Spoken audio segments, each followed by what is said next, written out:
Hello, everyone, and welcome back to another episode of the Garbage Time Takes podcast with me, as always, Bobby Bobby? and Dennis. That's right. That's right. And we have just finished watching game five of the MLB World Series. The Astros take down the Phillies 3-2 to go up 3-2 in the series. Dennis, our resident Phillies bandwagon, your thoughts? Yeah, I mean, if you need any explanation on that, just go back and listen to the first 15 minutes of last week's episode. I outlined it pretty thoroughly. Uh, that's a tough one. I mean, you really, if you're Philly, you're obviously going to have the best shot to win at home, especially with the energy in the crowd. They were able to take one on, well, that was on Wednesday. No, it was on Tuesday because Mondays got rained out, and so they had to shift everything back a day. So on Tuesday night, kind of came out with an offensive explosion. One last night got combined no hit, which was tough to come back from, and I was curious as to how they were going to respond. A 3-2 loss today, so it, it was a good effort, and they had us watching down to the end. Had several opportunities at the end of the game, particularly in the eighth inning. Kyle Schwarber nails one down the first baseline, great play to end the inning instead of potentially tying up the ball game. So they had some opportunities. The trouble now is just to win two in Houston doesn't seem very likely. So I mean, definitely series advantage Houston, and I mean just a run difference really is all it took. Bob, Justin Verlander gets his first win as a starter in the World Series, something he was unable to do during his time in Detroit, but he gets it done tonight. Bob, the Houston Astros, the combined no hitter yesterday, another very solid pitching performance, and got just enough offensive production to get it done. What are you thinking? Is this wrapped up in six, Bob? Done and dusted. Sign the score sheets. Go on, brush your shoulders off, Bob. Houston is the city of champions. Uh, Basically over unless we see Bryce Harper go nuclear. But that is barring nuclear status. That is we're looking at championship from Houston. But I'm still excited to see these next couple games bring. But I was very close to getting my prediction of 5 true, but. Oh, there's always 6 for my man Derek. That's right. For those of you who need a refresher from last week, Dennis picked the Phillies to win in 6. That is now literally impossible. Bob had the Astros to win in 5. Also impossible, but he could still have the correct winner. And I had the Astros, and I guess Dennis could still have the correct winner too. Blah blah Yeah. No, blah. only Bobby can have the correct winner. That's right. And then I've got the Astros in 6. That was my prediction. No team had lost 2 games in a row this postseason, the Phillies or the Astros. That streak snapped for Philadelphia tonight. Could it be 3 tomorrow? We shall see. Sort of shaping up very similarly to how their end of the season 3-game series shaped up. Philly took the first one, and the Astros took the next 2 on the backs of Framber Valdez and Justin Verlander. Same story here. The Astros take 2 games off of Christian Javier's combined no hitter and Justin Verlander. I highly doubt one thing I'll say. I highly doubt we'll see Lance McCullers again. That dude is staying. 5 home runs, 7 runs, all because he pretty much refused to throw a fastball to left-handed hitters and was just completely ineffective, tipping pitches. Dude's a bum, so if the Astros want any chance of winning this one, they should probably not pitch him again. Any closing thoughts on the World Series matchup before we continue moving forward? Dennis? Yeah. I mean, I'm still just over here racking my brain as to how my co-hosts are Astros fans. That's just disgusting. Well, We like talked I about it a little bit before we got going, but like I explained last week, Dennis, I will always root for Dusty because I wanted him to win one in Chicago. I don't like the city of Philadelphia as a sports town in general. And like I mentioned before we started recording, I don't want Dave Dombrowski to win a ring since he was unable to do so in Detroit, gutted our farm system. to win now, and then we still have not yet rebuilt in like the 10 years it's been since he left. Well, I guess who I know is not going to come out for a visit then. Not going to come out to the city of brotherly love. Derek. Probably not welcome. Bob, what's your reasoning for rooting for the Astros here? Dusty. Derek is. Dusty. I mean, how can you not root for I've always Dusty? liked Dusty. I remember That's I remember being excited the day they hired Dusty. Back in the Astros. back in Campus Habitat. How can you root for the team that knocked out the Yankees? I mean, how can you root for that? Well, here's the thing, Dennis. Because since they beat the Yankees, if they go on to win the World Series, then at least I could say they lost to the team that won the World Series. Yeah, I've had to do that too many times. It doesn't make you feel as good as you think it will. No, I can tell you that. True, but I mean, it's better than nothing. Fair enough. I don't have any other thoughts. I mean, by the time we sit here next week, we'll have a World Series champion. That we will. Moving forward, do we want to do NFL first or college football first?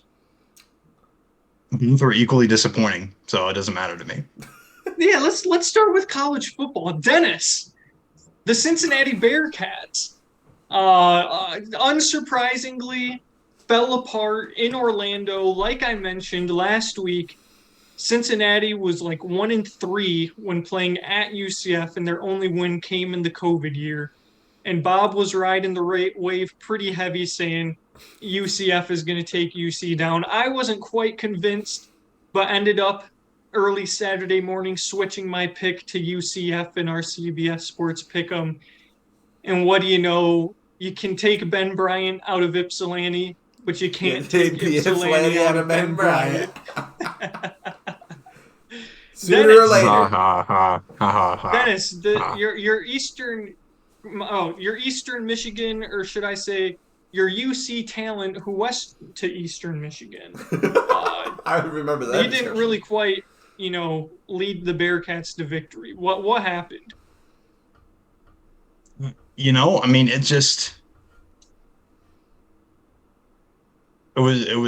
was just an ugly game. I mean, it was pretty back and forth the whole day.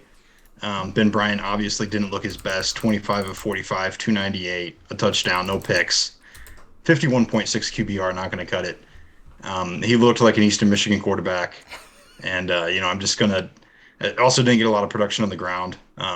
Sort of our two bell cows only went for 40 and 36 yards respectively this week. So on 14 total attempts, it was disappointing to say the least. And obviously that knocks us out of the AP poll, and we're not ranked in the college football playoff ranking that came out a couple days ago, which is disappointing after the hype around last season. But I guess it's only fitting that the team that got snubbed years ago for the college football playoff defeat the reigning college football playoff members, the UC Bearcats. So it was a tough one to swallow, and I'm sure you guys will enjoy it. So I'll turn it back over to you guys. Bob, it must be especially tough for Dennis considering they lost to UCF's backup quarterback. Because that was tough. That was gross. Because UCF's starting quarterback tried to take on a linebacker and got concussed. And then UCF's backup quarterback, who to his credit started for UCF all of last year. So it's not like he's just some scrub with zero knowledge of the playbook, but still was demoted entering this season and gets the job done against the Eastern Michigan Bearcats. I mean, when you have a QBR of 51.6, that's just not going to hack it. And when karma exists, you're not going to hack it because UCF was due. They were due for some retribution against the playoff committee and against UC, and they went out and got it. I'm pretty sure UCF snuck into the top 25, as I saw, I think. Probably did. Yeah. But, I mean, it was more just, validation for me, who's been riding the pick against UC every week bandwagon and being oh so close a number of weeks, but just not able to get over the hump. And then finally, the Knights didn't fail me.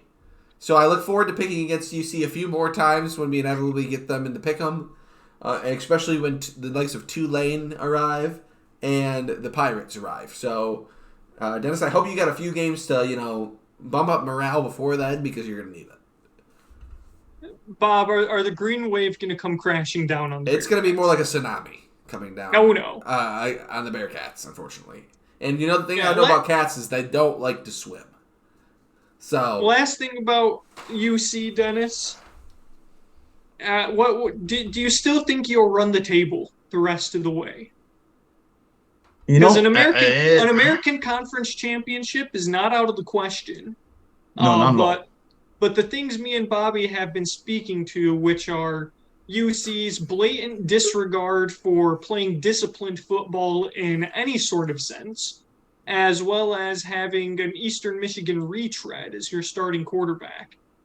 I mean, Tulane and ECU are coming, Dennis. Will you be able to stop them? What's your confidence level? What are we at DEFCON 1 with the UC Bearcats and potentially not winning the American? I mean, any team that has any success, I mean, sure, there's different levels of dominance, but pretty much any team that has any success is going to face adversity of some kind. Usually they're able to win games in despite of that adversity, as we have done to this point. We obviously weren't able to win last weekend, and so it hurt us in the loss column. The thing I worry about is it's just the kind of the first real loss of the season, obviously losing opening week against Arkansas, but you can kind of I think everybody in the building was able to chalk that one up as, that was a tough opponent. We were neck and neck the whole game. No moral victories, but the whole season's still ahead of us. And then they were able to string together some wins, even some ugly ones. But when you lose to a team like UCF, which is not a bad football team and not a bad football program, but in the American Conference that you're expected to win, that can hit morale pretty hard. So I think that's going to be tough. The fact of the matter, though, is there's just not another good team and that we play this season except the Green Wave out of apparently. We're ranked 19th in the country at 7-1. So that should be an interesting game. I think we can run the table until then. I mean, we play Navy, ECU, and Temple. Temple's horrible. Did I hear? Wait a minute. Whoa. Run the table till then. Did I hear? What was the second game in there? What was the second game you said? Well, we play Navy, and then I'm pretty sure it's ECU, Temple, and Tulane. ECU. Which, for all of the non-American Athletic Conference fans out there, Eastern Carolina University. Home of Mr. Beast, the Eastern Carolina Pirates. Bob, here's some stats for Dennis and about the UC Bearcats. UC, I'll give UC credit for one thing. They always produce NFL tight ends. You produced. Well, who's the Philadelphia Eagles tight end you guys had? Brent Selleck. Brent Selleck, yes. You produced Brent Selleck. You produced Travis Kelce. And now you have this Josh Wiley dude who had... Josh Wiley is a baller, man. Who had one of the ugliest unseasoned gritties of all time. That was horrible. I think I was texting you guys during that too. I was like, Mike Gesicki, we just need to ban tight ends. I mean, tight ends just should not be allowed. It's just an absolute disgrace to the gritty. Bob, UC is 2-5-1 against the spread this year. The Navy midshipmen are 4-4 as 19-point underdogs.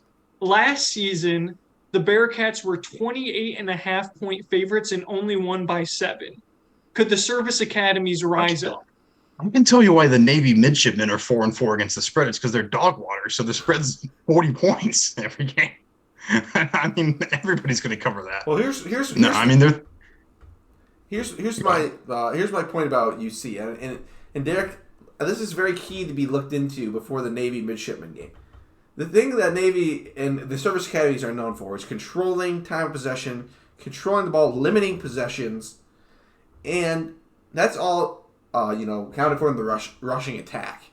Now, Cincinnati, this past week, let me just give you some numbers from their game against UCF. 18 carries for a grand total of 35 yards for the Cincinnati Bearcats, 1.9 yards a carry. I mean, Ben Bryant sacked into oblivion for a negative 41-yard rushing performance. Lots of sacks in Cincinnati this past weekend. So, I just like to point that out because I think the Navy midshipmen, if they're on the pick'em, my finger might slip there. That's all I'll say. I figure it might just slip, and we could be riding the boat on that one. Navy beat East Carolina 23-20 earlier this year. And the same SMU team that UC only scored 29 points on and needed SMU to miss a last-second 2-point conversion, Navy put up 34 against that same SMU team. They did lose 40-34. But still, this could be an offensive. Sounds like that's a disrespectful spread if you ask me, Derek. I mean, 19 points is a lot of points for, a team that only lost to the same SMU team by 4 more points than UC did. Dennis, are you predicting a blowout? I'm not going to predict a blowout. I can't predict a blowout after watching what I watched last week. That's just unethical. But I mean, and it's similar to it. Yeah, you asked what the confidence level was, and I don't think I ever explicitly answered your question. The confidence level is down to like 75% in this team. I mean, they're not at the 50-50 level now. It's not a coin flip, but it's lower than we were over 100%. We were over 100%, and now we've taken a hit. That's for sure. We're taking a big old hit. Bob, should Dennis be at DEFCON 1 in terms of panic of not winning the American? I mean, the sirens should be blaring. I mean, people should be manning their stations because this is. Here's the thing: we just gotta win out, and we're in good shape. I mean, that's true, but you got to beat Navy midshipmen first. That's all I know. Then then we'll worry about Tulane, we'll worry about ECU, and all the teams that you should have no chance against. All right. Well, we'll stop torturing Dennis at least for now until we get to the NFL slate. Yeah, he's just going to torture me again. Bob, MSU could not pull it off. Could not bring the fight to the field, so instead they brought it to the tunnels, and Coach Tucker was in fact not coming. For me, that one felt good. Yes, you'd like to win by more, but thorough second half domination from my team. Very pleased. Bob, your thoughts on MSU's performance and the tomfoolery that went on in the tunnel afterwards? My thoughts are that good teams win, great teams cover. MSU covering the spread. Depending on the book you had the half point. That's correct. And so we did that. For portions of this game, I thought Derek might have been on DEFCON 1 watch because I certainly thought that it points early in this game that we were going to threaten, but then obviously it did not happen. Credit to Michigan, they took care of business as I predicted, as everybody predicted. Nobody saw anything but this result for U of M. But I will say I was really hoping that we could drive the nail into the heart of Jim Harbaugh.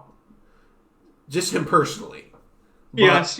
But it did not happen. So unfortunately we'll have to reset this week against Illinois.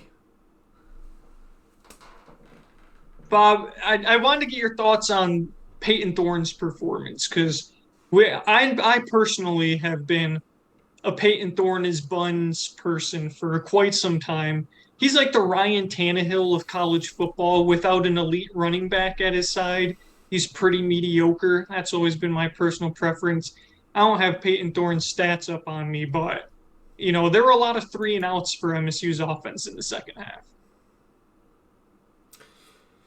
Yeah, well, that's an issue. The 3-and-outs are an issue. But I will say, if I could say one thing about in the defense of the offense and Peyton Thorne, is that when you literally have attempted one field goal the entire season, that puts an immense amount of pressure on your offense to be able to perform, to go the length of the field every drive you're out there. Now, are we not making it necessarily into field goal range every drive? No. But there were plenty of drives where MSU was, around the midfield mark or, slightly into U of M territory where, you're flirting with field goal range if you have a competent kicker.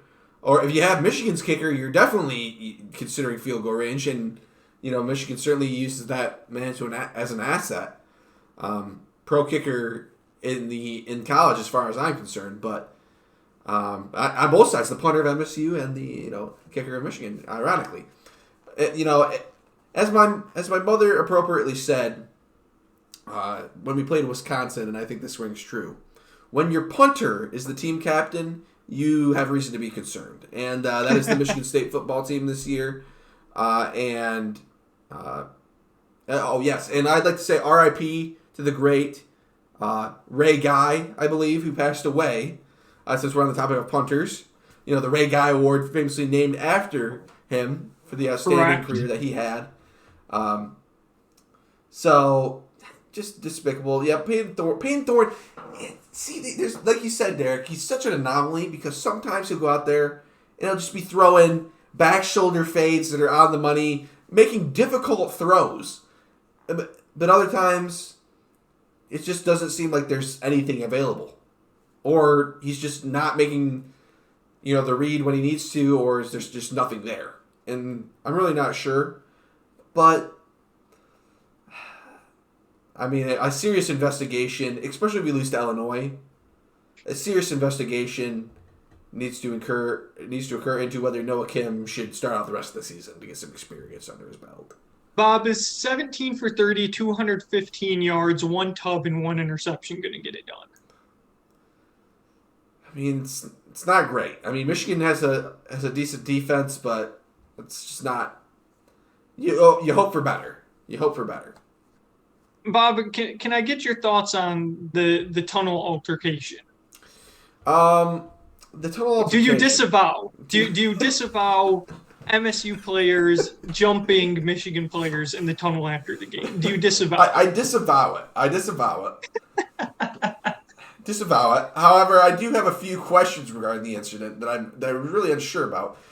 Now, I disavow it, but to say that I wasn't, at least somewhere in my heart, cracking a smile when I saw that.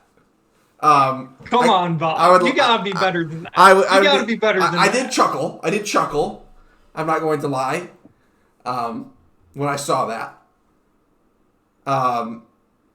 But, I understand Michigan only has one tunnel. But what is going on here? I mean, we've got Michigan players loose somehow in the middle of, all the MSU Spartans going into the tunnel. I don't know. We got Michigan players loose somehow in the mix. I mean, violence is disavowed. Don't get me wrong, but what do you think is going to happen? I mean, disaster waiting to happen, if you ask me. Wow, Michigan Tunnel has been around for over 100 years and has never once had a post-game fight in the tunnel. There have been pre-game jawing, halftime jawing, but there's never one time been post-game actual assaulting of players in the tunnel. Derek, I just need to know why Michigan players are in the mix. Are in the mix. Well, I can tell you why, Bob. We've gotten some information. I actually don't know. I'm very interested to hear. So, number 22, Jamon Green, the dude who was wailed upon by a rogue helmet by Kerry Crump, former U of A defensive back who transferred because he was staying. Everyone transferred to Michigan State. Yep. Transferred from one horrible secondary to another.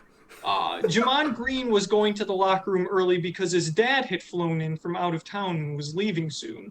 And so he wanted to spend some time with his dad before he left. And then Jaden McBurrows, the other guy who was jumped by the reporter's tunnel, He the reporters.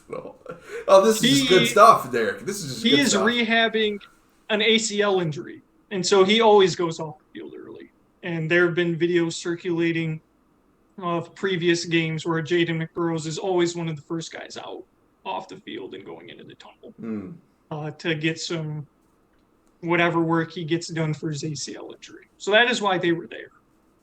Well, that's well and good, but I will say, I've been hearing a lot of butts from Bob, and I really thought this would be an incident where there are no buts for this kind of behavior, but it's to be expected from an MSU program where this type of stuff was preached and encouraged by Mark D'Antonio. So it doesn't surprise me one bit. Well, here's the thing. I'm glad that at least, Michigan program for years has been looking down at us as the swine of the earth. I'm glad that we can actually give them something to actually complain about instead of just making about a whole cloth for once. So that's the only positive I will say out of this is at least it's not Michigan's fans just complaining for nothing. Just giving us the pompous attitude for nothing. So at least they got a little something to hang their head on this time. I got to watch Jacob Panashuk for a lot of years. More years than I would have liked. Both Panashuk brothers, actually. Got to watch more of them than I would have liked. They were the epitome of dirt. Dennis, what were your thoughts on the tunnel altercation as an unbiased third party? I mean, I'm not going to lie. I don't know a ton about it. I didn't look into all the details. I certainly didn't know why the Michigan players were there until 30 seconds ago. I'll ask you this question first, Dennis, and then I'll let you soliloquy. Do you disavow the violence? I mean, violence of any kind is disavowed. I mean, that's absolutely true. I agree. Thank you, as I said, thank you. In these sort of situations, I'm always very skeptical of casting. It's hard to know the truth as an outsider. Correct. Because that is where I'm at with it, Dennis. Dennis, are you trying to insinuate that it's okay to get jumped if you trash talk in the tunnels? Is that what you are insinuating currently? I'm not insinuating that violence is ever an answer. However, I am more sympathetic to situations where, maybe people had it coming to them. Maybe they didn't have it coming to them. Maybe they didn't. I don't know. I wasn't there. Maybe they were just minding their own business. If they were minding their own business, they were minding their own business. We don't know that. We don't know what was said. You weren't down there. Dennis, you just said we don't know what was said. Dennis, would you like to give me an example of anything that would warrant being jumped after a football game in a tunnel? Can you give me an podcast? Can you give me an example of something that would warrant being jumped? It's not appropriate for children, no. It's families with children. I mean, we got fans out here to think about, Derek. I can't be saying stuff that's going to get me jumped in the tunnel, but I can tell you something that's going to get me jumped in the tunnel if you want me to. Unbelievable. Well, I mean, here's the thing. I definitely disavow violence. And I'm not even gonna say this is where I'm at. This is where I'm at, it sounds like, on this issue. You weren't down there, you don't know. Violence is here's the thing. Violence isn't the answer, but I mean, I wish I knew. I wish we could listen to these guys. That'd be sweet. Because then we would have all the answers. But in all these situations, I mean, it's always the guy. It seems like it's always the guy who snaps first, who looks like the bad guy. Which, sure, should you have snapped first? No. But what's to say if you just would have talked back instead, the other guy wouldn't. I cannot believe how many butts I'm hearing in this conversation. Because you're a blind Michigan fan who everyone else is the bad guy. And if it was the Not Bengals, true. if it was the Bearcats, the other team would be the bad guy to me too. I swear it. I mean, obviously, because that's the perspective you have to take. Your team is the good guy every time. Me too.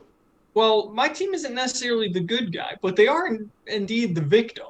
So I will give you that. And I will say, Derek I will give Derek this. Derek has historically always preached the Michigan victimhood mentality through all of the years that I've known him. What other victimhood mentality have I proclaimed? I mean, I was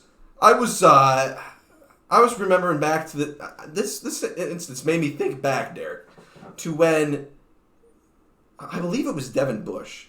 Was he the one that tore up the field after He was. after the walkthrough? He was, because Mark D'Antonio decided to play the instigator and do the Yes, Spartan because- walk. When it was not his time to be on the field, he was 6 minutes late, and our players were on the field, rightfully so, and you guys decided to do the Spartan walk straight through him. Ladies and gentlemen of the jury, I rest my case right there. Derek Rezio, all I said wasn't Devin Bush the guy that tore up the field? Derek with an hour and a half long soliloquy about how it was Michigan Wolverines that were victimized, and I don't know. Well, maybe I guess that warranted tearing up the field afterwards, but we don't know what happened down there. But I would not say it warrants tearing up the field. I would not say that, but I would say that Devin Bush had Devin Bush had a right to be on the field and not be freaking cross-armed bombarded by MSU players and Mark D'Antonio. At least we retired Mark D'Antonio after that. It wasn't that much. I will remember. It wasn't warranted. Nobody should be getting jumped in the tunnel, no matter what. However, I have no idea what happened down there, so I'm not going to be the one casting the stones. Fair enough. I will say this. I was pretty disappointed that Jacoby Windman was involved, because I've said multiple times on this podcast that I like Jacoby Windman in the way he plays.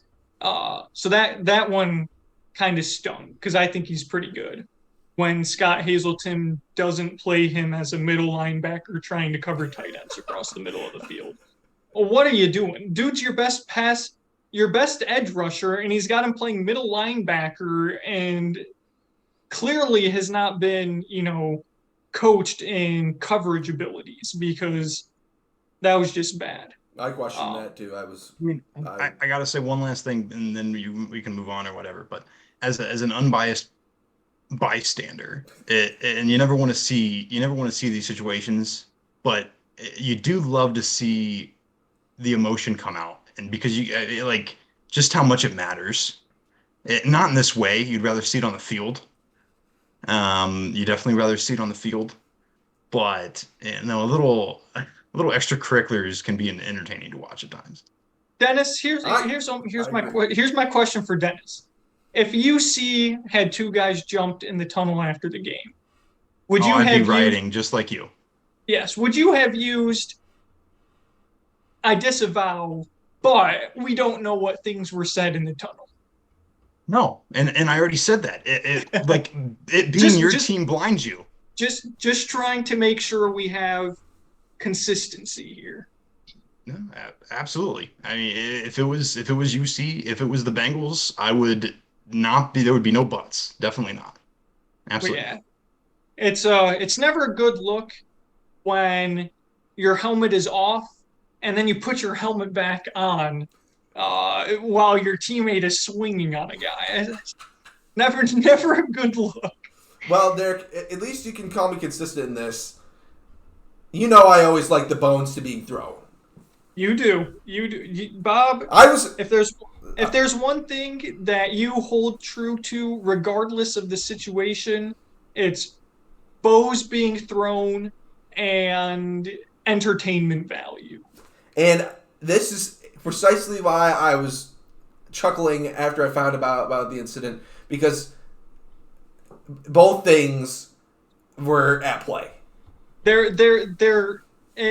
Baseball is America's pastime. Throwing bows and entertainment is a Robert Epler pastime. It is indeed. There you go. That's facts. Bob, does MSU have any chance against Illinois? Quite frankly, no. They don't have any chance. I thought maybe before the season they would, but clearly they don't now. So, yeah, this season's over. Bowl eligibility is sayonara. You gotta win you only need 3 out of 4, Bob. You can afford to drop one more. Well, I'm not an expert or anything, but I'm pretty sure we have to play. Yes, Okay, I'm more than pretty sure. I'm sure we have to play Illinois and Penn State. So that would be 2 games that right there that are probably just losses without even showing up. So, yeah, that's over. And then Greg Schiano will probably have something for us too, just for the memes. And then we'll probably be reeling so badly that we'll lose to Indiana. So, Oh no. Bob, my last question about MSU, and then we'll talk NFL. Would John L. Smith have been disappointed with MSU's performance? Because he is for the kids, and I just want you to know it didn't seem like the coaches put the kids in the right position to succeed. John L. Smith would have said that the tunnel incident was just a coaching mistake. It was a coaching mistake, and that the kids, you can't blame the kids. Is what you can't blame the kids. You can't blame the kids, and football's for the kids. So that's right. NFL, all 3 of us are losers. The Lions, to no surprise, blew a 14-0 lead because their defense is there. What word can you use to describe something that is even more of a sieve than a sieve? Because whatever that is what the Lions defense is, and Aubrey Pleasant, the defensive backs coach, paid for it with his job this past weekend. See ya. And then Dennis, lots of memes that I sent you, and all of them were very funny. The offensive line is, just like I brought up last week, we are who we thought they were. The Bengals offensive line are who we thought they were, and they are staying. So I once again feel vindicated for my preseason prediction that Cincinnati's offensive line really wasn't significantly better than last year's. But we'll start with the Lions, Bob. They drop another. They've got the bad man Aaron Rodgers and a Packers team that is absolutely reeling coming in. What are you thinking is going to happen? Did the Lions finally snap the streak? Well, Derek, I think we'll be a little bit more on the same page with this topic, but I'm still recovering from the Dolphins, quite frankly, because I'm still sick. That's because you watched the whole game. I'm not recovering from the Dolphins because I got to watch the first half and the first half only, and so all I saw was good things, so I didn't have to watch the second half collapse. But I did see Jared Goff missing that easy touchdown throw on 4th and 2. Just another reason why Jared Goff is a dog water quarterback who we should be moving on from prompt and immediately. Varsity high school quarterback could have made that throw. It was wide open and one of the easiest touchdown throws of his career. And somehow he short-armed it. So, Jared Goff, thank you for being staying, and thank you for having that type of second-half performance while I was in the car and couldn't watch or listen on the radio. So, thank you. Okay. Well, man, I don't even know what to say after that, because the reason I laugh so hard about that, Derek, is because Dennis and I were watching the game. Okay.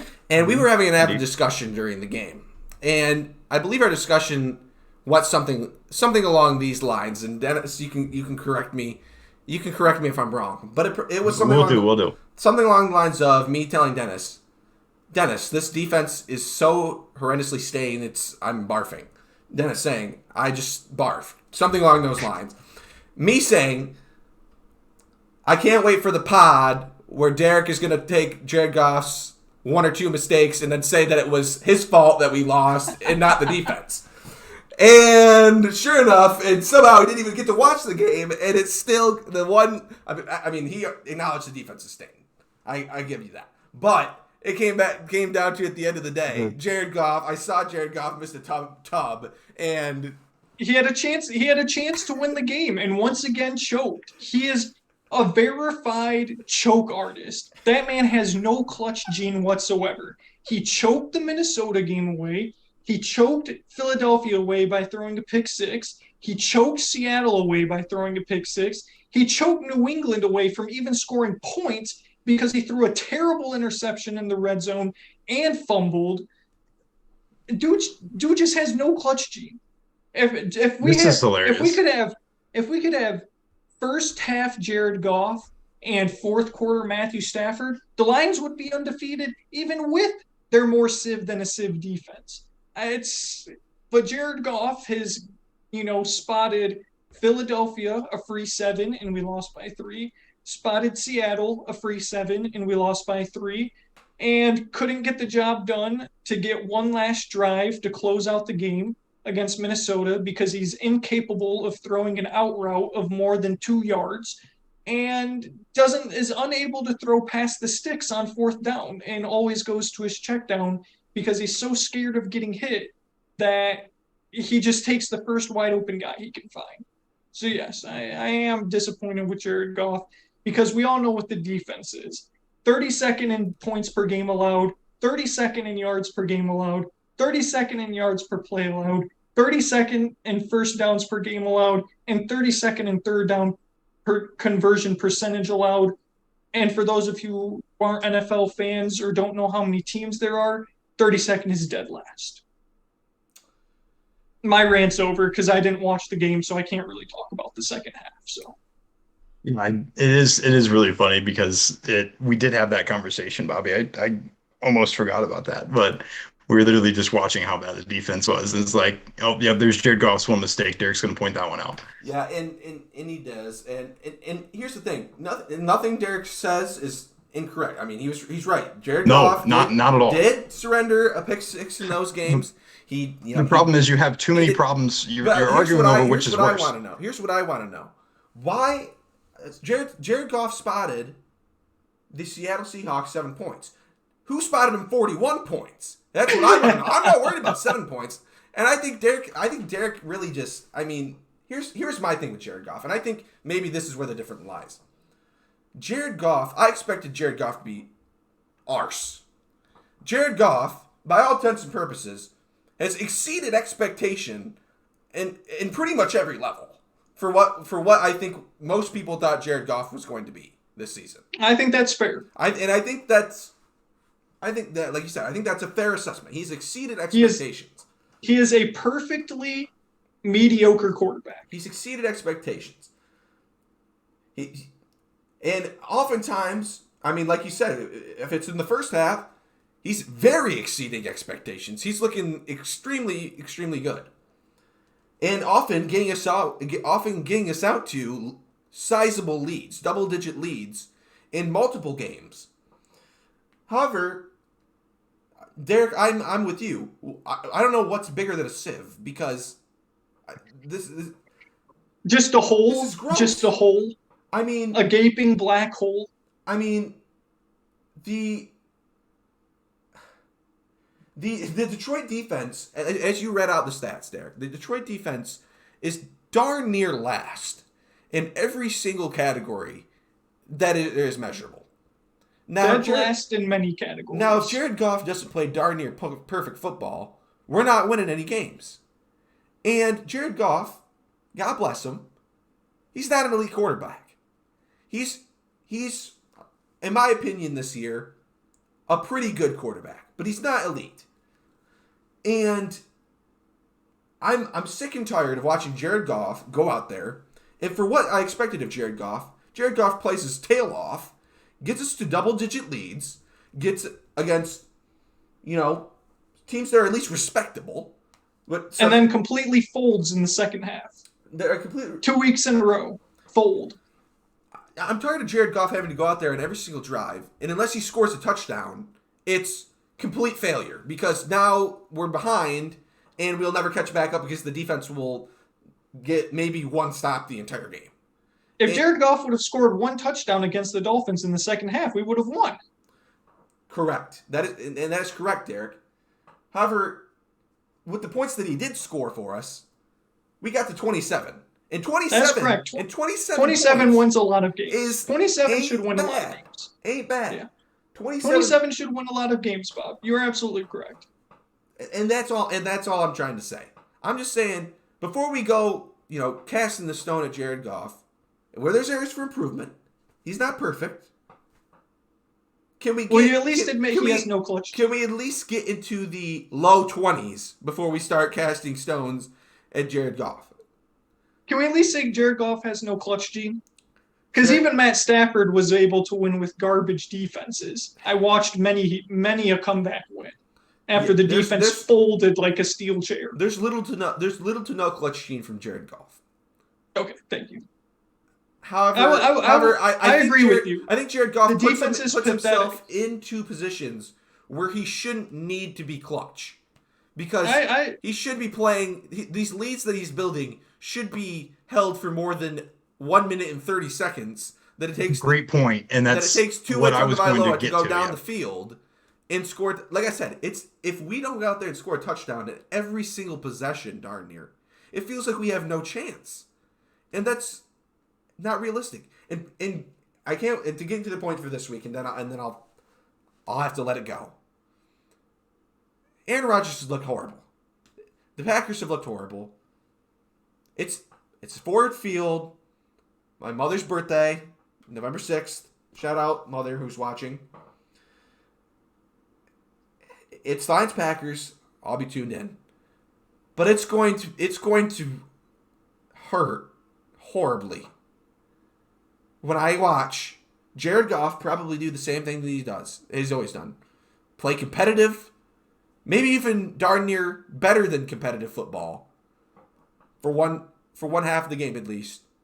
Watch the Detroit Lions be right there. And watch the defense stink up the joint.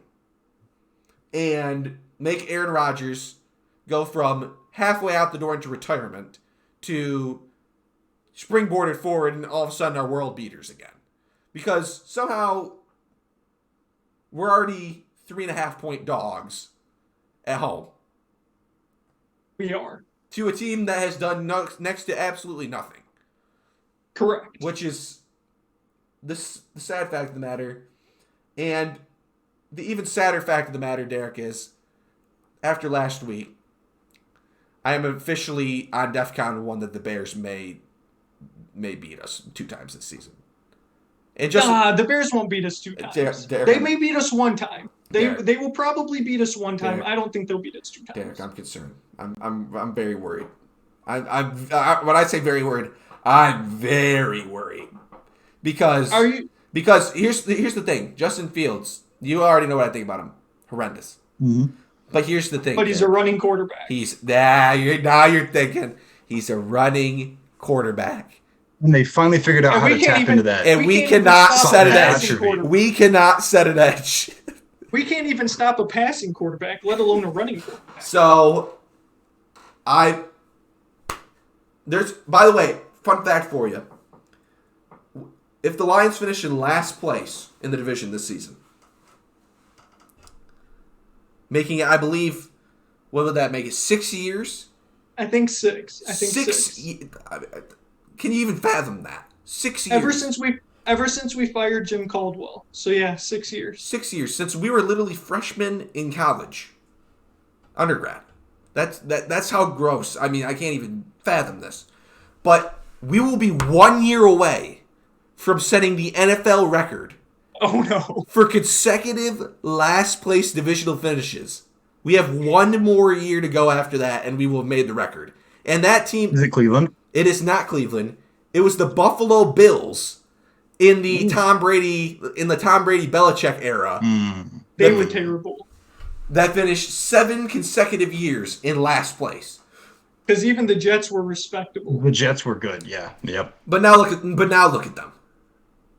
Why not us? Why not us, Bob? Maybe we should finish last 7 years in a row, so then we can be the Bills of this year and be Super Bowl contenders. But yes, Bob, you're right. If the Lions even had the 25th worst defense in every statistical category that they're last in, we'd probably be 4-3. That's true. We know what Jared Goff is. Mediocre. But he's given us many spurts of above mediocre play. Correct. And we have to accept that. Now, what we don't have to accept is the entire side of a field looking completely uncoached and looking completely devoid of talent, basically. Jared Goff is really good at one thing: throwing to wide open wide receivers. Anything else, Which we will Jared take. Goff is horrible. Which we will But take. yes, I am appreciative that he does not normally miss wide open receivers by overthrowing them over the middle. Sometimes and he has had some timely interceptions, but he hasn't been throwing too many picks. So at least we got that. At least we got that going for us. I mean, he's not been that reckless with the ball. He's got bailed out on a couple times where he should have thrown a pick that they didn't come up with it, but that happens to every quarterback. So I'm not going to. I still think we could fleece the Colts. I still think we could fleece Indianapolis into giving us a boatload of picks for Jared Goff. There's a couple teams out there that I think we could probably fleece for picks. Green Bay, maybe if Aaron Rodgers retires at the end of the year, we can trade Jared Goff to Green Bay in the offseason. That'd be pretty hype. There's a couple teams out there that could use a quarterback like Jared Goff, I think, and may be willing to take him off our hands. Dennis, the Bengals lay an absolute egg on Halloween night in Cleveland. The dog pounded your cheeks, and the offensive line was a mess. The entire offense was a mess without Ja'Marr Chase. It's amazing what happens when Zach Taylor no longer has the let's just throw it deep to Ja'Marr Chase play in his playbook anymore. And me and Bob once again look like geniuses for calling out Zach Taylor's mediocrity. So Dennis, your thoughts? You already get me fired up before I even get started. It was an absolute egg. It was scary. It was one of the scariest things that happened on Halloween night. That's for sure. But it shows how important Ja'Marr Chase is to this team, number one, first and foremost. And it's because he's a really good player. It's because he is a top receiver in this league. And he is an option that allows you to open up so many other things for your other weapons. And we saw early in the season how we were already struggling to do that with Ja'Marr Chase. So it makes some sense. And I don't want to gloss over the fact that, we're just without the top receiver on our roster, one of the top receivers in the league, because it matters. And we got exposed for that. We have a lot of adjustments to make, and hopefully, they decided not to put Ja'Marr on IR, which means that they think that there's a chance he comes back within 4 weeks, because I believe it's a guaranteed 4 weeks out. I think that's what the IR rule is you have to be out 4 weeks. So Correct. They think there's a chance. They're not willing to put him on the IR. But talking about this game against Cleveland, we drive down the field on the first drive, and Burrow throws a kind of unfortunate tipped interception that gets picked off by Cleveland deep into Cleveland territory. And then from that point on, he looked like the Joe Burrow, to me anyway, he looked like the Joe Burrow we saw the first 2 weeks of the season against the Steelers and against the Cowboys. He was spooked. Like he just like there was the mojo that we had been building and we had gotten from the first or the last couple weeks was gone. We couldn't run the ball effectively because once again, the offensive line can't get a push to save their lives. And I dig into some numbers, and I think it's worth bringing up. In the game, pressure rate on Burrow was 20%, which is right around 19th if you look at just the NFL team averages right now. So not that horrible. Weren't giving up a ton of pressures, but sacked 5 times. Holding on to the ball too long again. And just a complete lack of ability to run the football and just look unconfident. And partially due to Ja'Marr Chase, I go back to the before we drafted Ja'Marr, everyone had there was a meme going around that was like Joe Burrow basically like on his backside with Ja'Marr streaking down like the sideline wide open. And it was like with no offensive line, and then it was like offensive line protects Burrow, throw it to anybody. We're finding out how much and last year having that target, having Ja'Marr just opened everything up. And And just not having that was just killer. I hope they can bounce back. They got Carolina this week. They do. This is the ultimate get right game. The thing that makes if me we're- mad, though. I was just going Go to ahead. say, if we're pointing out parallels to last season, the Bengals went into the Week 10 bye week at 5-4. Next week, they have an opportunity to go into a Week 10 bye week at 5-4. Mhm. But the real issue for the Bengals is that they're 0-3 against the AFC North, and Yeah, it's I was sort going of to point that out. it's sort of the Ravens, division to lose at this point. I don't think I can say that. It's a one-game difference, Derek. It's a one-game difference. But you're It's- 3 we're not games even halfway back to the in terms season. of It's the a one-game divisional tiebreak. I mean, sure. So we just got to. So it's a 2-game difference essentially. But in that case, we're guaranteed to win ties. Like the tiebreaker is never a sure thing. And You've got does the it suck to be Chiefs 0-3 in the coming up. AFC North? Of course. You've got the Titans coming up, the Chiefs coming up, the Browns again, the Bills, and the Ravens. You know what this felt like to me? This game that we just played against Browns, it felt like the Jets game last year, where we just didn't have it, and there was not a great explanation. But what makes me mad? I got an I was just gonna say- explanation. Also, all I'm saying is the Ravens' second half schedule is far weaker than Bengals' second half schedule. The Ravens get the Saints, Panthers, Jags, Broncos, Steelers, Browns, Falcons, Steelers, Bengals. They We might only lose the lose. division and make the Super Bowl as a wild card. That's fine. They might only lose 2 games the rest of the year. They might lose to you, and they might drop a freaky one to Pittsburgh, maybe. Meanwhile, you guys have Carolina, Pittsburgh, who you already lost to, Tennessee, number 1 in the AFC South, Kansas City, number 1 in the AFC West, Cleveland, who just beat your cheeks in, Tampa Bay, who's not very good this year, New England, hit or miss by week, Buffalo, true AFC contender in Baltimore. It's tough sledding, getting to the rest, at least in terms of winning the division. Now, granted, the AFC South is so terrible that you don't have to worry about anyone other than Tennessee getting a playoff spot. And the AFC West has been such an utter disappointment, with the Raiders being absolute stain. Sorry, Bob. Denver being absolute stain, and the Chargers being stained because they can't stay healthy.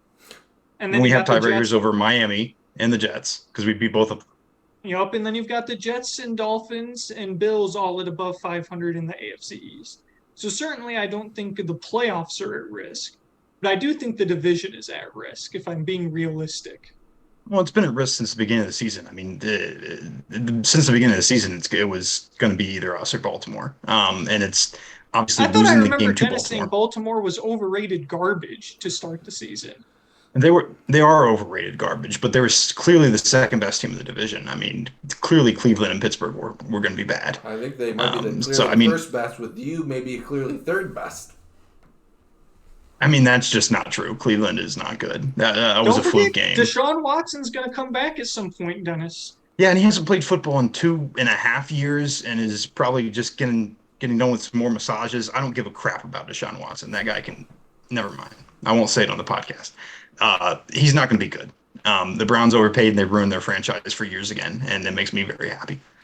I'll remember the thing that. Dennis said Deshaun Watson stinks and will not make a difference for Cleveland. I'll say this. It'll be one of the worst investments they've ever made. I will say this. And they made a lot of bad investments. The thing, I mean, Deshaun Watson, put aside the off-the-field stuff for a second. He doesn't have a high bar to clear Jacoby Brissett.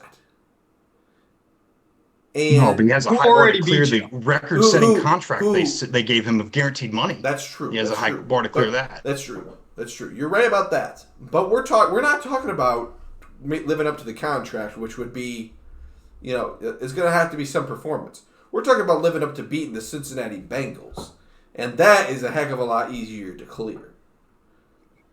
So, Dennis, I gotta ask you Derek's question. are we in DEFCON 1 for the Cincinnati Bengals? Because I don't know how you could say no after that. Because especially with Jamar out, how are you going to, if you can't beat the Browns, how are you going to remain competitive against any of the other teams? But then here's the thing: the schedule is weak. As Dirk pointed out, the schedule gets very tough. But the schedule is weak up until Jamar Chase is supposed to return. We have Carolina, a bye week, and Pittsburgh. I think we can win both of those games. And if we get Jamar Chase back, who knows what this team's ceiling is at 6-4? Well, that's fair enough. It's not DEFCON. Now, Dennis, if we were playing the Bills and Chiefs the next 2 weeks, I mean, those are basically guaranteed losses. Now, Dennis, did you think that you were going to beat Pittsburgh when you played them the first time? Yes or no? And we would have if Joe Burrow didn't look like he just walked off the bus. Intriguing. And if our long snapper didn't get hurt in the middle of the freaking game. Now, I will say this. I understand you're supposed to beat Carolina. I would not want to play Carolina right now if it were me personally. No, Carolina looked inspired last week, and they were darn near. They were Shankaroonie City away from pulling up a nice upset, and they looked decent. Nothing. Not world beaters, but they looked decent. I remember when the PJ Walker-led Carolina Panthers shut out Matt Patricia and the Lions. I mean, Derek, let's not bring up trauma. We've had enough trauma for 1 year. That was unnecessary. But here's the thing. Dennis, I think the only hope right now for the future of the Cincinnati Bengals is the Baltimore Ravens deciding that they're not going to re-sign Lamar Jackson, and they forego putting the franchise tag on him and bringing him back to Baltimore, because I think the only time that Joe Burrow may be going to a Super Bowl anytime soon is if he's buying a ticket himself, because it's looking a little concerning right now. Everybody overreacts so much. Oh my gosh, that's so insane. Number one, of course, it would be nice if Lamar Jackson is no longer in the AFC North. He's a good quarterback, but all of a sudden Joe Burrow's just not even competitive with him. That's ridiculous. The other thing that's ridiculous is everyone's immediate overreaction and blasphemy against Zach Taylor, because he loses his best weapon. And we've been riding Zach Taylor's arc all season. Yeah, you gotta give us that. For no reason. For no reason. Your offense looked terrible against a bad Pittsburgh team. Now you done it, Derek. Now you done it, Dennis. Rush. Looked average against the Jets. You beat a Tua-less Dolphins team. You lost to the Ravens because you choked and only scored 17 points. And you almost choked to Andy Dalton and the Saints. But which I nearly was the genius of the century on, by the way. Continue. The Red Rifle really had something for you. And then you beat a mediocre Atlanta team. I mean, and then got your cheeks absolutely blown off by Cleveland. I mean, I don't. Maybe I just give too much credit to the guy who turned us from the Marvin Lewis era into a Super Bowl team. Maybe as a Bengals fan, I'm too biased and I can't be level-headed about this. Anybody who wins us a playoff game is like the coach of the decade, and that's not going to change because we lost to the Cowboys. Dennis, the Lions fans do that all the time, and about Jim Caldwell, it's the same thing. We never won more games ever than when we had Jim Caldwell. But you know what? Wasn't that high of a bar to clear? But you know what? It wasn't that high of a bar to clear. Thank you, Derek. And when you're used to a baseline. Now, Zach Taylor, maybe I'm more than maybe I have maybe I'm fuzzy in the memory, but I don't recall Zach. I recall Zach Taylor's job being nearly on the line. If it weren't for Joe Burrow playing out of his mind for one season, I recall him with a foot halfway out the door just a short time ago. Derek, maybe I'm wrong on that. Well, that was ridiculous. People were calling for his head after one season, which is always ridiculous for a head coach, in my opinion. No head coach should be fired after one season. All I'm saying, to Bobby's point, Jim Caldwell was fired for not being good enough for the Detroit Lions. Correct. Which is saying something. Correct. Because he was the best coach of my lifetime and of many people's lifetimes. But here's the thing. Jim Caldwell did not head coach for any other organization after we fired him. And so for, yes, Zach Taylor took you to the Super Bowl and largely just rode the hot hand of Joe Burrow throwing to Jamar Chase and just playing backyard football out there because your offensive line couldn't hold up And for more Patrick than one and Mahomes a half having seconds. like his worst playoff game ever. But Correct. Um, and so it's not wrong to be satisfied with Zach Taylor, since he's brought you to heights that Cincinnati fans had never seen. But just because he was able to get there once, to me anyway, doesn't make him a great head coach just because he got to one Super Bowl with a 10-7 team. And if so that's to Bobby's credit, where how many other teams do we honestly think Zach Taylor would be a head coach for in the current NFL climate? not Realistically, not many. how many teams are begging for Zach Taylor to be their head coach? I don't think it's very many. How many teams want Bill Also been a Belichick to head be coach their for head what, coach, 3 years? John Harbaugh to be their head All coach, guys who have coached Pete in the NFL for Carroll? at least what, 10 years?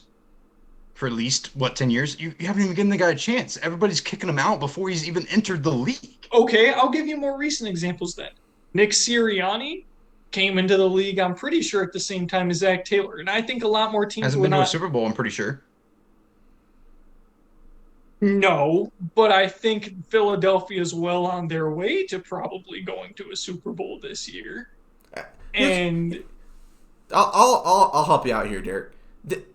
The reason that I bash on Zach Taylor is because of one reason and one simple reason only, and I think it has a lot to do with Cincinnati fans' own expectations. If Joe Burrow is who Cincinnati fans think he is, and Jamar Chase is who Cincinnati fans think he is, then Zach Taylor should be able to get that team to the promised land. And even without the leading wideout in, you still have Joe Burrow, and you still have listed every other podcast a plethora of other weapons, a running back who is more than competent, and It doesn't really look like it right now, I'm not going to lie. But go ahead. but there's no reason that Zach Taylor should not be able to get that over the hump. The talent is there. that's my thing. And it's not even like you just lost to the Chiefs and we're saying, it's the Chiefs. This is the Cleveland Browns, Dennis. This is the game a week ago you were telling me that you basically had no chance of losing. I mean, that's what we're dealing with here. We're not dealing with a world beater. We're not dealing with a world beater. Come on. That's my point. If the Bengals are as good as their fans think they are, then the Bengals should not be a 4-4 team right now. Correct. Even without Jamar Chase. Even We without absolutely Jamar shouldn't Chase. be a 4-4 team. We absolutely shouldn't be. Is it disappointing? Incredibly so. Then who's to It's blame? incredibly For that? disappointing. Then who's to blame? And for who's that? to blame? You're certainly not going to blame your players for being 4-4. Of course I am. They're the ones playing Oh. the freaking game. Oh, baloney. Baloney. They're the Dennis, ones on do you the know how field. many bad Who head else are you gonna coaches blame? I've seen? Do you know how many bad head coaches I've seen in the NFL? Pretty much every single one of them in my Detroit Lions fandom lifetime. Dennis, you've been out here at least a couple pods saying that Zach Taylor didn't have something right with the play calling. He was running too many, short routes, not throwing it long. He was doing something. I don't remember all the details, but I remember you calling on Zach Taylor at least a few times that we've been out here. So don't act like you haven't been castigating Zach Taylor for some of your issues when you've had him as well, because he's definitely been a part of the problem. Here's the thing. Has he made some mistakes? Yes. Have I pointed out those mistakes on previous podcasts? Absolutely. Great point. And I'm going to get back to you on next week, because here's what I've noticed from Zach Taylor that he does well. He makes adjustments. He's made adjustments from game to game. Maybe not within game, but he does his homework and he comes out the next week with a better plan, and I see the mistakes get corrected. And then eventually down the line, he gets absolutely blown up again. And then he comes back and he makes more adjustments. So I think he's going to be willing to change, and I think you're going to see a really strong performance on Sunday against Carolina. That's my final piece. All I'm saying is Pete Carroll would not be 4-4 with the Cincinnati Bengals. And Nick I love Sirianni. Pico. Nick Are there better Sirianni head would coaches not. in the NFL? Absolutely. Brian Dable, Dennis, first-year head coach Brian Dable. Beginner's luck. Surely you wouldn't argue that the Giants are more talented than the Bengals. Yet here they are sitting at 6-2. That's fair. I guess it's just mostly a bias from the depths and the dark pit that I have had of a head coach, aka Marvin Lewis, for my entire lifetime. That anybody who is able to do anything better than that is just. I think it's fair to expect more from put your on a head coach, pedestal. Dennis. That You is should not- you should expect more from your head coach than you are getting. That's my point. With the amount of talent the Bengals have, and for how good of a team they are, you should be expecting more from your head coach than to be 4-4 at this point in the season. That's all my point is. And I'm also, just not ready to kick him out the door. And I'm just also- not. I just can't do it. I mean, everybody, like, I don't want to see what comes in next. I don't. It's going to be worse. It is absolutely going to be worse. Well, I'm not That's saying what we you have always to. do. We move on way I'm too not- fast. I'm not saying you have to fire the guy. All I'm saying, Everyone wants to. I'm not saying you have to fire the guy. I'm just saying, Bob's saying you got to fire the guy. I don't know what the after head the coaching season. I don't know what the head coaching market looks like outside of D'Amico Ryans, but all I'm saying is you should don't let the past dictate the future in terms of expecting more of your head coach and more out of your team, because a well-coached Bengals team would not be 4-4. That's my point. Derek, who said regression was bound for the Cincinnati Bengals this season? You did. Thank you. I said about 15 minutes ago that the Bengals were 5-4 last year and then went to the Super Bowl. That's true. But I actually just Everyone's said overreacting at week 8. I That's also my just thing. said about 15 minutes ago that Joe Burrow would have to buy a ticket if he wanted to get back to the Super Bowl. So that was actually more recent. Dennis, here's what I ask you. What do you think about Dan Campbell as a coach? I love him. He's great. Honestly, He doesn't though, have a talent. He has no talent on defense. Clearly. I can't And deny. it's I quarterback. can't You debate guys just that. I I won't agree. debate 20 that. minutes. You guys spent 20 minutes I won't about debate I that. agree. how Not bad the debating defense that. is and about how noodle armed Jared Goff is. Not debating that. I agree. Here's the that thing. The Detroit Lions have bigger problems than Dan Campbell. They have a lot of problems. He's not perfect, Okay. but they have way bigger ones. Okay. Now, fair is fair. Just know that my faith in Dan Campbell is wavering. And I've said it a couple times. I wrote it in an article a couple of times. So he hasn't He had seems- success. And Zach He Taylor seems, just from the surface, he seems to be more cheerleader than tactician, and that worries me. Because the Lions have not won a single second half this football season. Teams adjust to them, and they never adjust back. And so I'm very much concerned about, I have no question about his motivational skills, because you see us first half after first half getting out and jumping dudes. But our second half stats are not very good. And when it comes to making adjustments and making smart in-game decisions, challenging fourth down decisions, field goals, punting, I could call a better game in Madden 11, the Coach Cowher Pittsburgh Steelers coaching Madden game, where all you do is call plays the entire game. I could call a better game than Dan Campbell in Madden. So it just worries me a little bit. That's all. Derek, I love how you use the phrase "jumping dudes."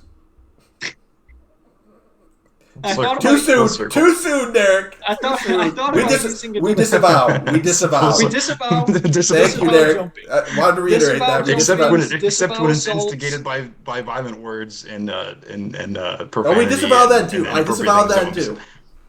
Yeah, that's- Correct. And lots of disavowing going on in this podcast. Rightfully so. And Saudi Arabia.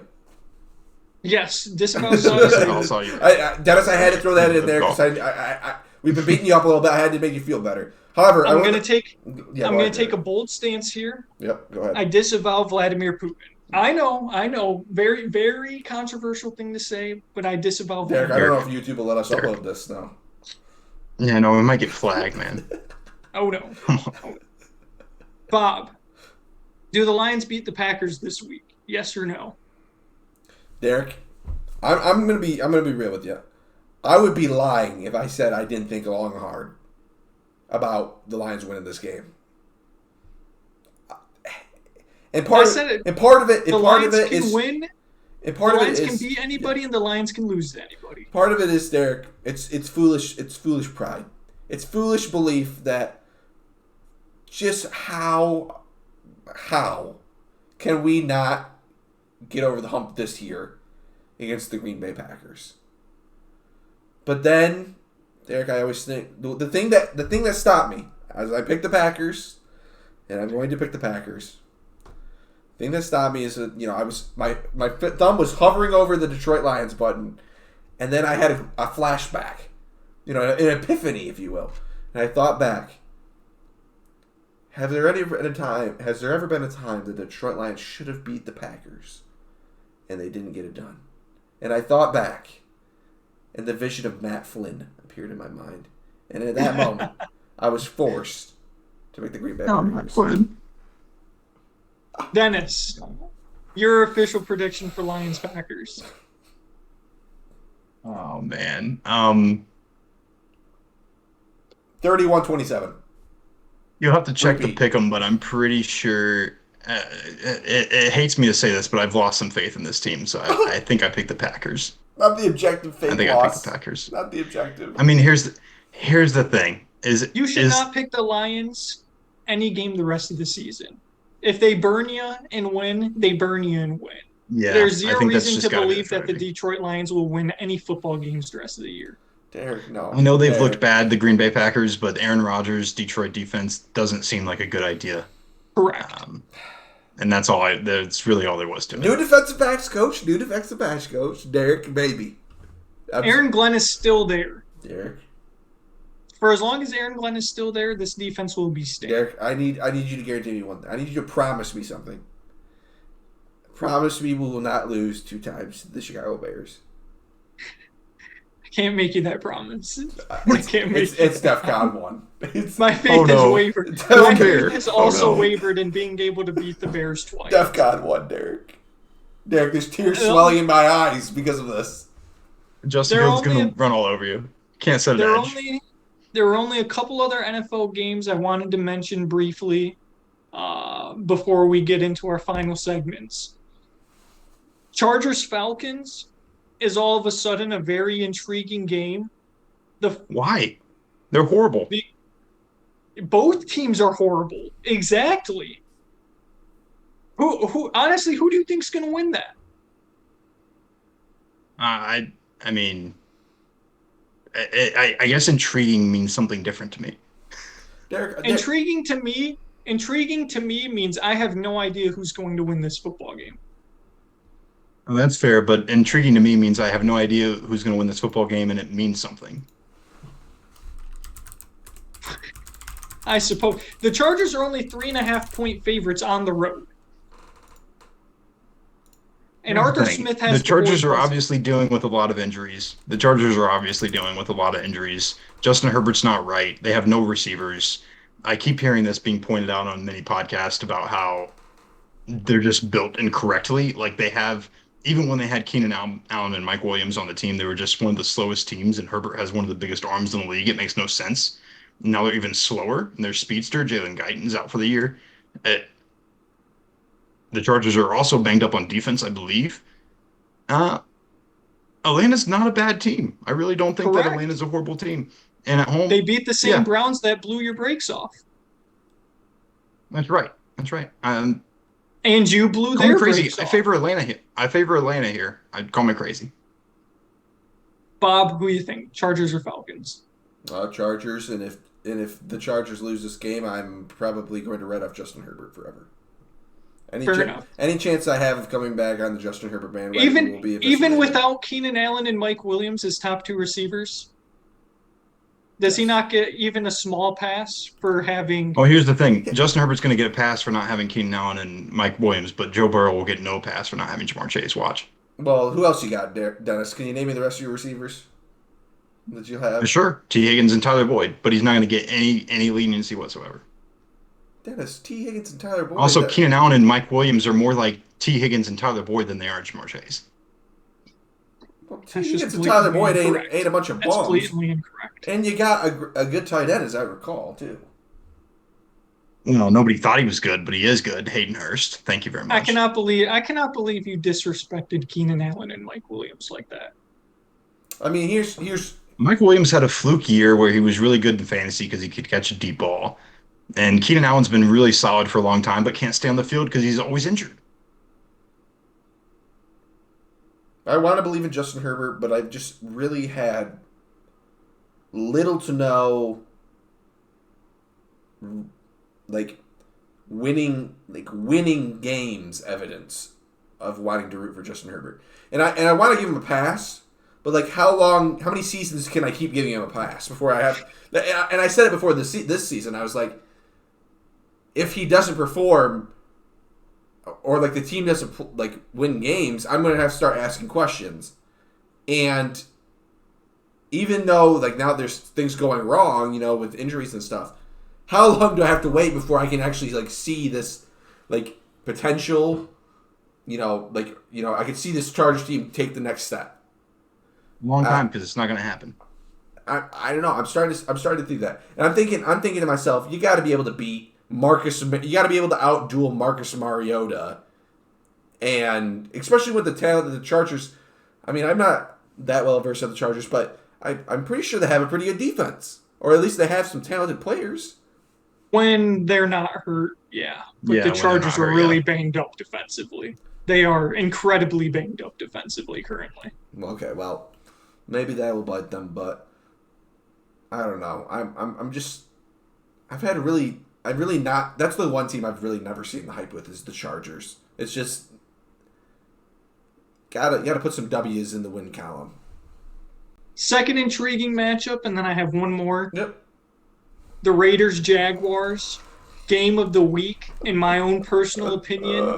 The Raiders. Who would have thought that the Raiders would be 2-5, the Jags would be 2-6. Well, a lot of people probably thought the Jags would be 2-6. But who would have thought that they'd both be, a 2-win matchup fighting for a third win? The Raiders just got shut out by the Saints of all teams and didn't get past the 50-yard line until the reserves were in. I'm not proud of it.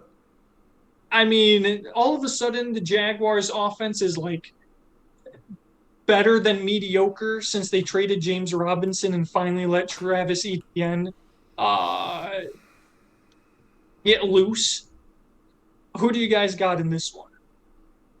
Give me the Jags. I just love their offense so much more right now. I mean, before the season, I never would have said that, but Travis Etienne is panning out just like I thought he would. Trevor Lawrence makes some mistakes. He kind of still looks like a rookie, which is fair because last year should just be thrown out, honestly. It should be an interesting game, but I like the Jaguars. And it's at home, yeah. Bob, are you going to jump ship on the Raiders? The ship jumping occurred a few weeks ago because this is this is ridiculous. And definitely, if there was anybody on the ship, they jumped last week because that was pathetic. And I'm going to have to go with the Jacksonville Jaguars, especially at home. Last game of the week, the 3-4 LA Rams versus the 3-5 Tampa Bay Buccaneers. Two teams that we thought would be leading their respective divisions have been nothing short of massive disappointments. Bob, I've got the Bucs on the ban list, but I've also got the Rams on the ban list. And so every pretty time much everyone's on the ban list. And I can't count out Tom Brady, but the Bucs are just so bad. The Bucs are just so bad. But also, I really want the Rams to continue losing so that their pick that goes to Detroit this year keeps getting better. So purely out of principle, I'm taking the Bucs.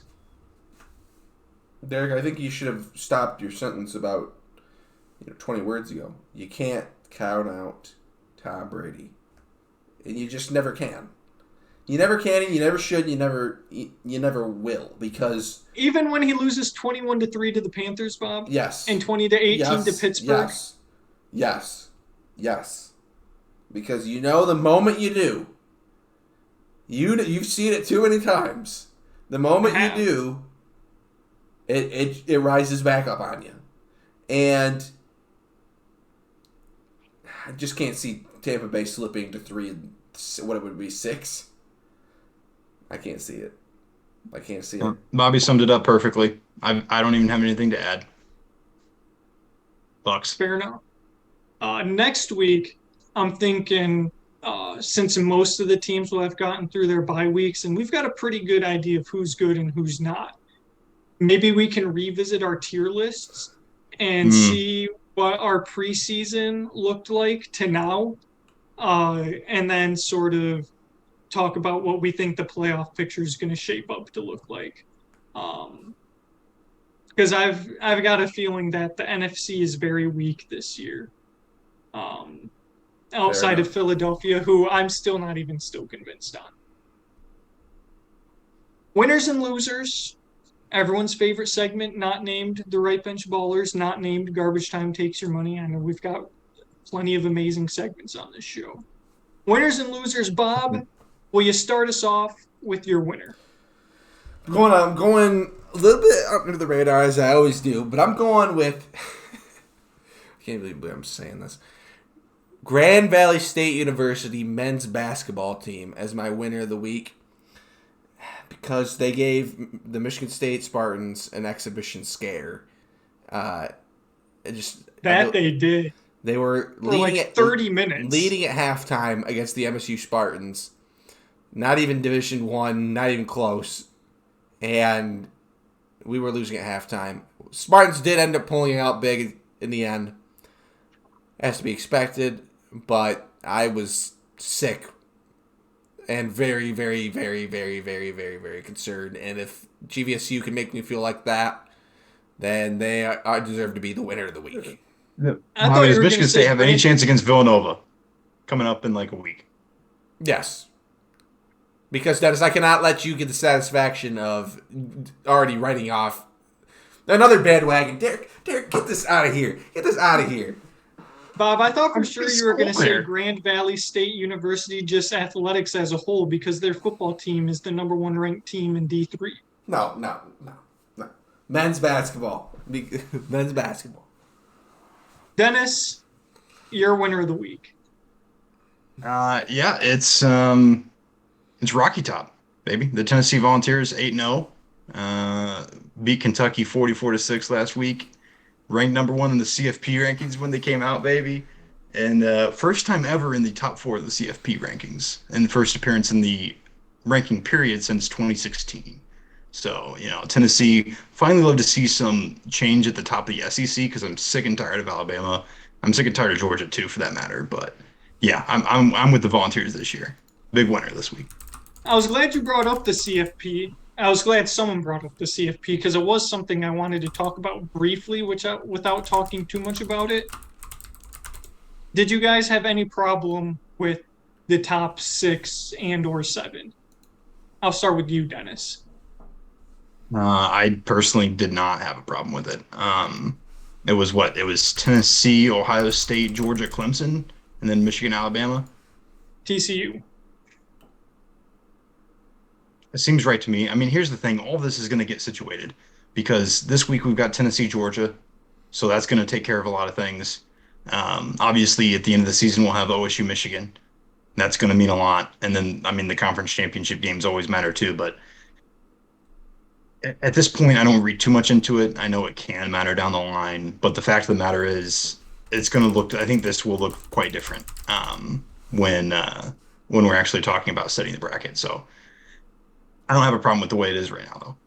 All I've got to say is you've heard it here first. Clemson are frauds. Clemson. Oh, they are, absolutely. I hope they lose to Notre Dame this week, and they just might. So do I, which pains me because I despise Notre Dame. But I just need someone to prove that Clemson are frauds before the ACC championship game because they're not a team that deserves to go undefeated. They're just not. Bob, I agree. Absolutely.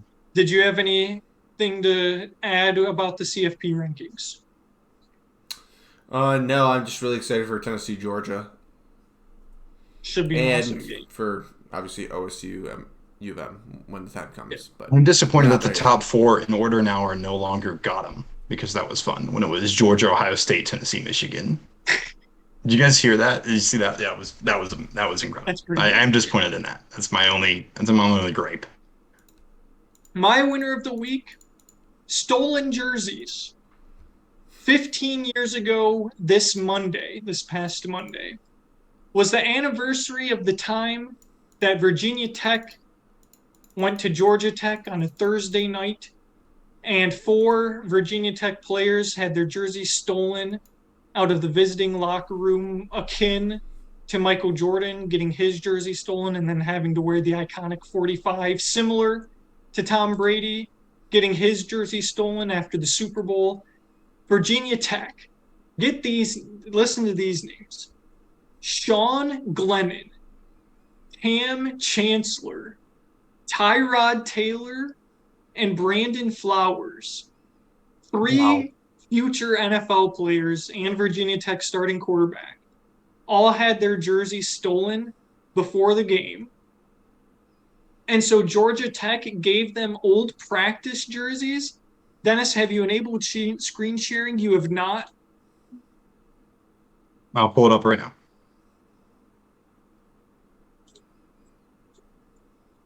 And should be good to go. Do you guys see the screen? Wow. So Georgia Tech, Handwritten. each player wrote their own name on the back of the jersey, which is why it's not in all caps. They just autopiloted and did capital first letter, lowercase rest of the letters. And they blacked out the yellow jackets on the Georgia Tech jerseys they got. And then they drew their own little Nike symbols and crossed out the Russell Athletics logo that was there. But for these 4 players, except Cam Chancellor and Brandon Flowers got their actual jerseys back at halftime. They had some flown in. But Virginia Tech's starting quarterback, Sean Glennon, played an entire game with Georgia Tech's jersey on. So how about Wow. Stolen jerseys. There you go. That's a good one. I like it. That's my winner of the week, stolen jerseys, the 15-year anniversary of Virginia Tech playing a game in Georgia Tech's jerseys. It was called Jersey Gate, which is pretty cool. So that's my winner of the week. Loser, Bob. Well, I was going to go with the MSU football team for obvious reasons, both on and off the field. But we covered that ad nauseum. So, my runner-up and now promoted to first loser of the week is none other than DJ Moore, who single-handedly saved his team and also may have cost his team with the celebration after the touchdown that may have just been enough to give Eddie Pinheiro the chance to shankaroonie the field goal that would have potentially led them to victory. So DJ Moore is my loser of the week. That's great. It feeds directly into mine, and I'm not even kidding you. I had read this down. I had this written down hours ago. My loser is Eddie Pinheiro for missing the PAT. So DJ Moore makes the fantastic grab for a 60-yard 2-yard touchdown with 12 seconds to go to tie the game. Obviously has the celebration penalty called against him, which is why he is a loser this week. Eddie misses the PAT, and then in OT, Atlanta gets the ball first. Carolina picks it off, takes it to like the 20-yard line, and then Eddie misses a 32-yard potential game-winning field goal, and Atlanta goes on to win it on the next drive with a field goal. Not a great day for Eddie. Not a great day for DJ Moore either. So those are 2 losers for this week. I had a really good loser of the week, and I thought I had it up in another tab, but it's not here, so I don't remember what my really good one was. I was going to use UC football because it was really easy, or just the entire, city of Cincinnati. Yeah, we are losers this week. You're right about that. I was also thinking about Aubrey Pleasant for getting fired for having the worst Detroit Lions defensive backs. But I'm going to go with the Big 12 because TCU got absolutely no love in the college football playoff. And you would think that at 7-0 and 4 ranked wins, that they would have started above Alabama. Nope. And it sort of leads you to believe that regardless of what TCU does the rest of the year, unless there's some chaos and some teams drop in front of them, TCU might be an undefeated Big 12 champion and not get in the playoff. So just another blow to the Big 12 and their mediocre football programs that don't play defense. Any honorable mention winners? I actually did not have any this week. I was kind of scraping the bottom of the barrel. Fair enough. Honorable mention losers. Philadelphia Phillies for losing World tonight. Series, they're not honorable mention losers. You can't put a team in the World Series in the losers For getting no category. hit. Stop that. That was going to be my loser. The Phillies for getting combined no hit. That was the one that I was thinking of. Earlier. Yeah, and everybody immediately writes off their 7-0 explosion against Houston the day before. I mean, when you get no hit, Dennis, it's You're only pretty as good as your last outing. Yada yada yada. Other honorable mention losers. Oh, Elon Musk. Elon Musk was my other loser I was thinking of because I don't know if you guys saw it, but on Twitter, Stephen King was like, if I have to pay $20 a month for my blue check, I'm leaving the platform. And then Elon Musk groveled at his feet and was like, okay, what about $8 a month? So Elon Musk is now going to charge $8 a month to be a verified blue checkmark Twitter user. So an absolute $4.4 billion mistake by Elon Musk. So he was my other loser. All right. Can I go first Bob? for right bench baller? Yeah, go for it. Perfect. Because I don't want mine to be taken as it has been, as has happened before in this segment. My right bench baller is none other than a man who I'm proud to say I took advantage of this week in fantasy football, but doesn't really get a lot of love. And that would be none other than Dallas Cowboys running back Tony Pollard, who got loose for 14 carries, 131 yards, and 3 tubs, baby. Thank you. All 3 of them counting for me as I picked up the victory in fantasy football this week. Thank you, Tony. But yeah, normally RB2 behind Ezekiel Elliott, but of course Zeke was out this week with an injury, didn't play. So Tony, normally the lightning back, got in and broke loose and averaged 9.4 yards a carry. That is outstanding. I believe he actually leads the league in with the rushers that have a minimum of 80 attempts with around 6.2 yards a carry. So Tony, man, they got to give you some more love down there in Dallas because you've been looking good. Dennis, go for it. Yeah, I'm going back to the AFC North as if we haven't talked about it enough today, but it's not the Cincinnati Bengals. It is the Baltimore tight end Isaiah Likely, who stepped in after Mark Andrews is stepped out with an injury. He's been dealing with a few injuries throughout the year, but he left this game last week. Isaiah Likely, promising rookie that they have. He had 6 receptions, 77 yards, and a touchdown, by far his best outing of the season. And looks like, you can't replace Mark Andrews, but it looks like Baltimore has the tight end role at least supplemented for now, as long as Mark Andrews is out. Which is not good for me. Yeah. My right bench baller from a couple days ago, Brooklyn Nets forward Royce O'Neal, dropped 20 points, 5 boards, 3 assists, and a steal, and went 8 of 12 from the field.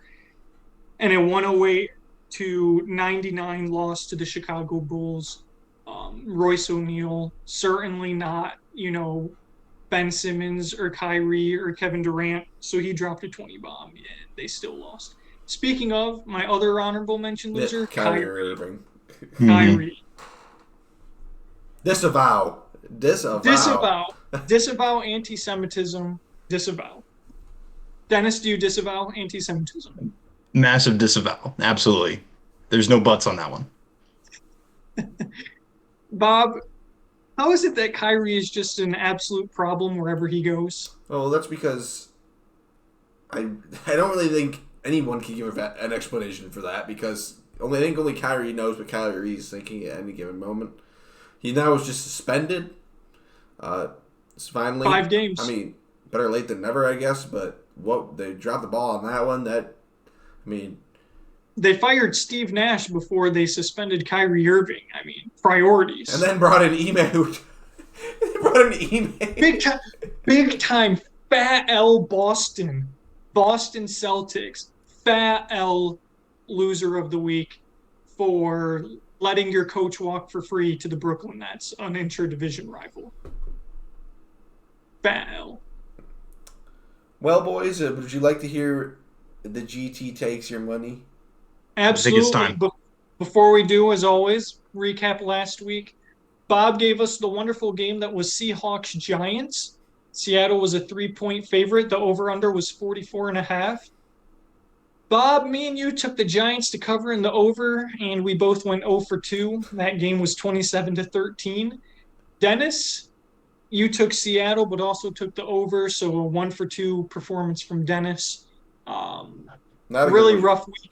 Really rough week for the pod last week, going 1 for 6. No, don't worry. We're gonna right the ship this week because although we may have briefly mentioned this game, we didn't mention anything to do with any spreads or anything. So let's get to the Carolina Panthers at the Cincinnati Bengals this week because we got some discussion that's going to need to be had here. Over under 42.5 points for the Cincinnati Bengals and Carolina Panthers. And Cincinnati Bengals are a 7-point favorite currently over the Carolina Panthers. Dennis, I'll start. 7 straight? 7 straight. Dennis, I'll start with you. Where are you lying on this one? It's minus 335 for the Bengals on the money line, plus 270 Carolina Panthers. So that's kind of Vegas is thinking there. I'm gonna be honest. Carolina's been moderately impressive since PJ Walker took over at quarterback and they traded Christian McCaffrey and lost their head coach. They've looked better, just pretty much flat out. So to say that this game doesn't scare me at all after we basically got embarrassed by Cleveland on a Monday Night Football would be a lie. It helps that it's in Cincinnati. That absolutely is a help. It helps that it's not a road primetime game because I saw some crazy stat. The Bengals haven't won on the road in primetime since like 2004 or something. Discounting the playoffs. But the fact of the matter is we're still more talented, still a better team. The 7-point spread, this probably tells you how my concern levels are in this game. I don't think I'm betting this game because to say that Carolina is going to be plus 7 and take that's a little too close for comfort as a Bengals fan. But I also don't have a ton of confidence that we win this game by more than a touchdown. So I don't think I can go. That makes it tough either way. If I'm being an unbiased bettor, I'm probably taking the plus 7. That's a lot of points against a team who just got embarrassed by the Cleveland Browns. That is a lot of points. If it was like plus 3, plus 4, then if that was a spread, give me Cincy. But at plus 7, if I was actually betting it, I won't be. I'd be taking Carolina. And you said the over under is 42.5.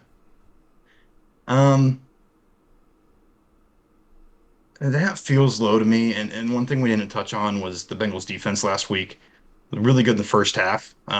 Ben didn't break like they have all season. And then in the second half, they just got wore down. And that was my take on it, was they were just exhausted because they were on the field way too much because we couldn't move the ball. I don't anticipate that happening again because I do think this defense is strong. But they're not going to pitch a shutout. And I don't know much about Carolina's defense, but I'm hoping that we can put up more than the 13 points we did against Cleveland. And in that case, I'm going to have to hit the over. So give me, officially the over and Carolina spread. I'm going to take the exact opposite of what Dennis took. Dennis was singing Zach Taylor's praises, a short 20 minutes ago, talking about all these. I was miracles. not saying I was singing his praises. I was saying he shouldn't be fired. No, you were saying that one thing Zach Taylor is really, really good at is making adjustments week to week. That I did say. And that it's one of his greatest attributes. So I'm going to ride with Cincinnati here. I just don't think Carolina is very good. Their offense really struggles to score points, and if Cincinnati can't score more than 30 points when the Falcons dropped 37 on Carolina.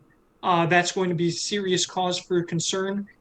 So this is, Cincinnati's right there on being on the ban list. So I'm going to take Cincinnati. I'm going to take the under.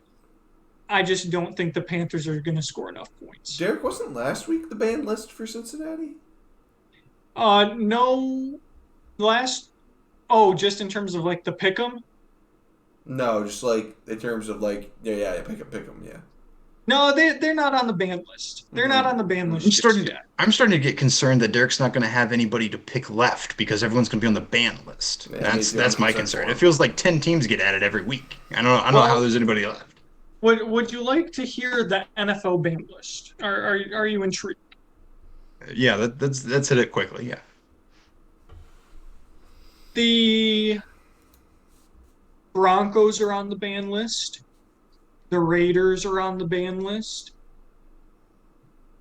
The Steelers are on the ban list. The Colts, Jaguars, and Texans are all on the ban list. Did I say the Broncos are on the ban list? Yeah, you did, yeah. Okay. I just want to reiterate that the Broncos are on the ban list. The Chargers are on thin ice to be on the ban list. If they blow it this week, they're on the ban list. The Rams, ban list. Cardinals, ban list. Lions, ban list. The Bears are just bad, so they're not on the ban list. The Bucks are on the ban list. And the Saints are on the ban list. 11 teams. Yeah.